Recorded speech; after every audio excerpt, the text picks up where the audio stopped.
Хай. Нередко встречал людей, у которых дома стоит 2 ядра 2 гига, купленных еще в далеком, прекрасном 2008 году. Игры не идут, винда тупит, ничего не грузится, все шумит, греется, а работа превращается просто в ад. А из развлечений есть только сапер да косынка.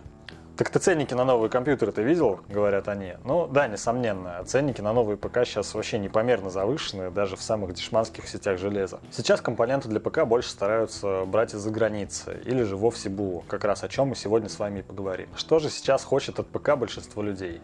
Производительность, комфортность, то есть бесшумность и долговечность, и красивый внешний вид, даже замечательный. Даже дорогой, пафосный, и даже для некоторых это можно вообще отнести на первое место, поскольку наш глаз, как, впрочем, и всегда, радует компьютеры с западных витрин, либо же от наших российских сборщиков, таких как Invasion Labs или HyperPC. Ребята, если смотрите, ни в коем случае не обижайтесь, ваши компы реально прекрасны, но уж очень не по карману многим. Сегодня мы постараемся собрать золотую середину на наш век. Огромная просьба не разводить срачи в комментариях по следующим 3 темам. Первое – это то, что это же устаревшее говно. Второе – то, что ты ж долбоеб. И третье, что а вот я бы поменял то на это, или вместо этого поставил бы то, или купил и так далее. Сразу отвечу, в России не может быть устаревшего говна. Понятное дело, где-то в Москве сейчас кто-то гонится уже за RTX 2080.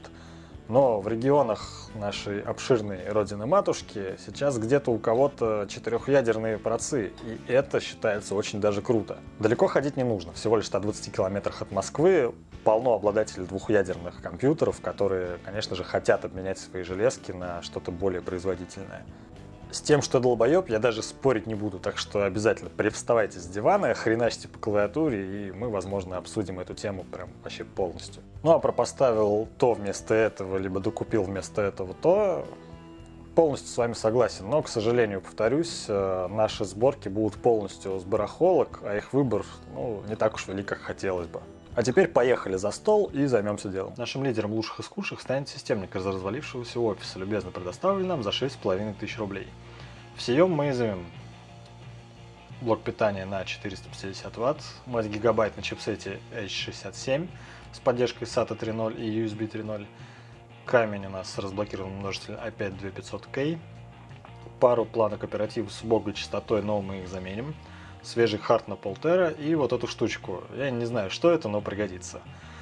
Так как графическое ядро не совсем играбельное, мы пороемся в видеокарточках и возьмем за 1,5 косаря что-то более-менее подходящее к нашей мамке и превосходящее интегрированное графическое ядро. Карточку Radeon PCI 2.1, память GDDR5 и объем 1 гиг. Для средних игрушек должно хватить. Далее нам понадобится быстрый запуск винды, программ и в целом более шустрый отклик. Нароем SSD-шник. Нарыть его на барахолках не вышло, не дошел еще до нашего региона прогресс, а вещь все-таки необходимая. Купим. 240 гигабайт заявленной скоростью 500 очков, лет 5 прослужит, сие удовольствие 2300. Теперь вернемся к оперативке. Юловито выдал нам неплохой вариант, 8 гигов одной планкой с частотой 1600, а также приятным внешним видом, радиатором и неплохой фирмы Ballistics. Смело отдаем еще 1600. Железо собрано, смело можно пихать это в тот самый корпус со стоковым охлаждением и наслаждаться гулом кулеров из-под стола, потому что такой ящик на стол ставить вообще не камильфо. Но мы хотели красоты, практичности и тишины. Зайдем на сайт известных сетевиков железа, благо магазин от меня недалеко, и выбираем недорогой, но симпатичный корпус с 3 основными требованиями. Нижним расположением блока питания, если вы не в курсе зачем, обязательно загуглите, видосы на эту тему есть. С возможностью установки радиатора, как вы заметили, мы будем пилить СВО, и с окном на боковой стенке, а как иначе. А также плюшками в виде ручной регулировки кулеров и картридера. Они вовсе не обязательны, но это был самый дешевый корпус с нашими запросами. Отдаем за это 2300. А теперь переходим к тишине, красоте и к практичности, к СВО. У нас в стране данные компоненты пока что дороговаты, но кто отменял старый добрый Алик? Радиаторы вместе с резинками от Беру обойдутся нам в 130 рублей. Водоблок на нашу видеокарточку обойдется нам 850 рублей. Она выполнена из железной платформы с медной охлаждающей частью с ребрами и акриловой крышкой. Также возьмем симпатичный водоблок для CPU за 980 рублей. Фитинги и радиаторы возьмем у одного продавца. Стоп. Насчет фитингов остановимся поподробнее. Наверняка у вас сейчас начнет пригорать. Как же так? Самые дешевые фитинги, ведь это чуть ли не самый важный компонент в СВО. Полностью с вами опять же согласен. Но давайте разберемся, из чего состоит фитинг. Это вот такая вот железочка с резьбой. С одной стороны она вкручивается к компоненту и усаживается на уплотнитель, и с другой мы втыкаем шланг и ужимаем его на стяжку. Что нам дает уплотнение? Ни в коем случае не железка, уплотнение дает именно этот самый уплотнитель или прокладка.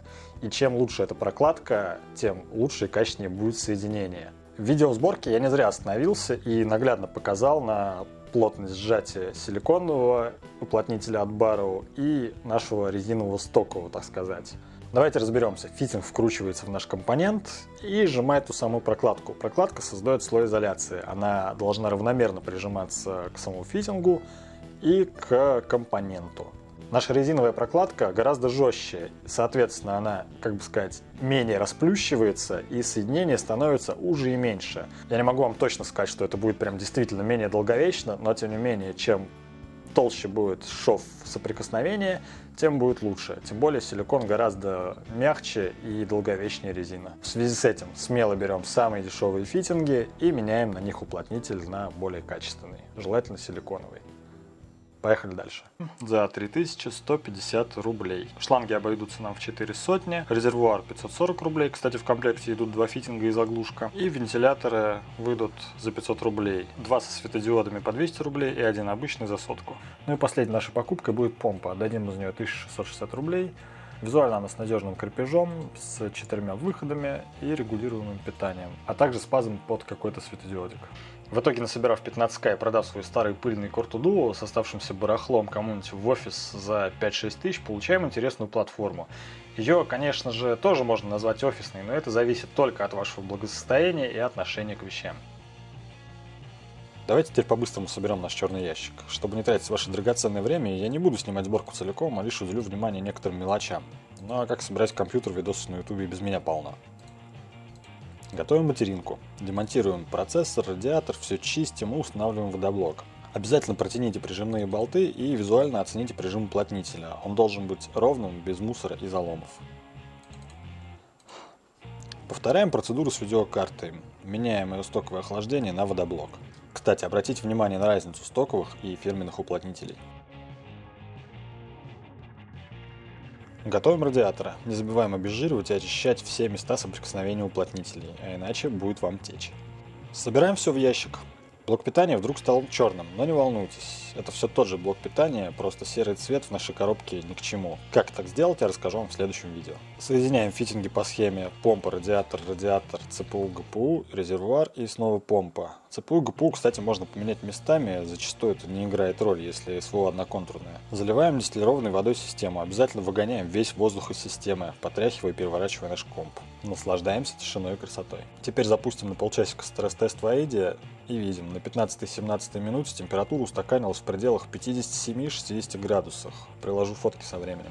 Теперь по игрушкам. Вполне спокойно можно поиграть в Dragon Age 2 на ультах, в Hollow на средних, в Skyrim и многое другое, похожее по требованиям. Огромное количество игр до 15-16 года. Всеми любимая и ненавидимая дотка идет на ультах. Даже на Full HD мониторе с максимальным разрешением. Сейчас вы можете поржать, но я даже свеженький Far Cry 5 на нем запустил на минималочках и был немножко удивлен. При сильном желании в него можно поиграть, черт возьми. Я так на своем первом Pentium 3 в детстве играл с лагами в CS и Diablo 2, да и еще и с каким энтузиазмом. В нынешний век, конечно, уже не считается приемлемым, когда игра менее 30 FPS выдает. Но я думаю, ребята, которым, как и мне, в районе 30 лет, отлично вспомнят свои первые железки на пентиумах и часы, проводимые за трубчатыми LT-мониторами. Обязательно помашите в комментах. Теперь подведем итоги. На выходе у нас стоит относительно производительная, тихая, красивая и долговечная коробка. На ней можно с легкостью и играть, и работать, лишь изредка пылесося радиаторы и меняя водичку в системе. Водичка, кстати, меняется в зависимости от загаженности деталей самого завода. Этот период составляет, примерно от 6 месяцев до 2 лет. Если вам повезло с частотой компонентов внутри, то вы можете вообще не париться в течение 2, и даже у некоторых бывает и более лет с заменой воды в системе. Но я не все вам рассказал, и возможно вы считаете, что вас немножечко обманул в стоимости всей коробки целиком, потому что я ни слова не упомянул про бэкплейт на видеокарту и нашему акрилайтику. На самом деле это дело пары соток, немножко желания и немножко не очень кривых рук. Как сделать такие симпатичные штучки самому, я обязательно расскажу вам в следующем видео. Так что, если не хотите упустить такую возможность, обязательно подпишитесь. Всех с наступающим, пока!